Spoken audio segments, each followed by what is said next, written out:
Sabi nung isang nag-PM sa akin, "Sir, kwentong plebo naman po dyan." Or yun daw karanasan ko na or isang magandang kwento nung ako ay trainees pa lamang or trainee pa lamang. So, meron akong isang napakagandang karanasan sa training na hindi ko talaga makakalimutan. At kahit ang mga classmates ko, eto yung hindi makakalimutan sa akin. Well, that is, alam nyo ba na one time ay days before graduation ay nag-file pa ako ng resignation letter at biglang nabali ang utak ko at hindi ko kinaya at ako ay magre-resign. Pero syempre, hindi naman ako magre-resign ng ganon-ganon na lang ng walang valid reason. Or siguro dahil hindi ko pa nga nalunok lahat ng pride ko, ay napilitan ako na gumawa ng resignation letter nung mga araw na yon. Okay, so to make the story short, parang nagmamasi-masi yata kami doon at inabot na kami ng madaling araw sa pagmamasi-masi.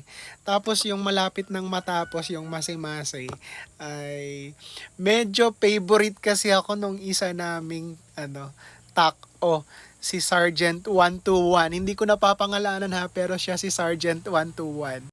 Alam mo yon yung sa sobrang pagka-favorite niya sa akin.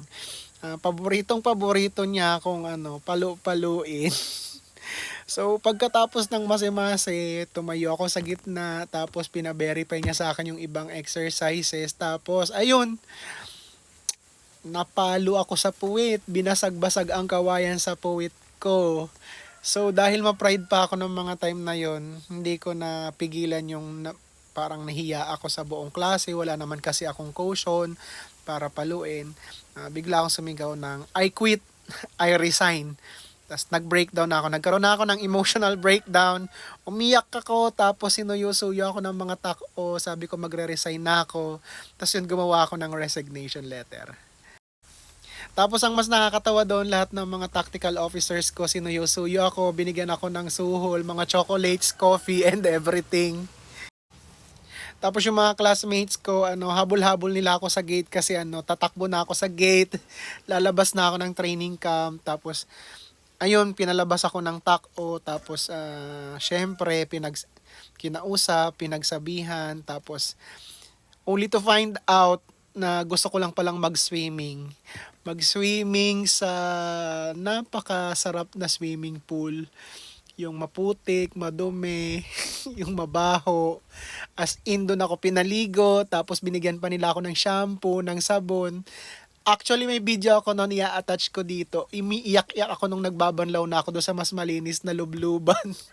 Tapos, after noon, yung the following days noon, palagi akong tinatawag ni Sergeant 121, pinagkakape. Ako ang ginawa niyang parang secretary daw niya tuwing siya ang duty. Syempre with body, tapos yon. Hindi naman ako nag-resign, hindi naman ako natuloy. Yung parang nalunok ko lahat ng pride na dapat na ipalunok sa akin ni Sergeant 121. Kaya naman hanggang ngayon, sir, kung nasan ka man ngayon, ay thank you sa pagpapalunok sa akin ng lahat. Ang sarap!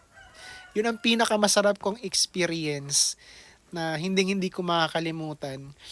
At tuwing naalala namin yon at naalala ko, tuwing nagpa-flash yung video nun sa timeline ko, tawang-tawa ako sa sarili ko.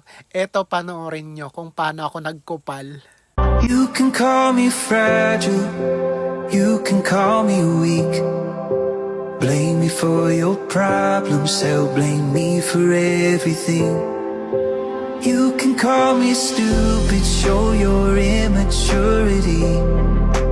You can call me crazy, you can call me anything, as long as you stop calling me. Bro, kupal tots, masakit pero may saysay. Tinutulungan ko kahit minsan mahirap tanggap.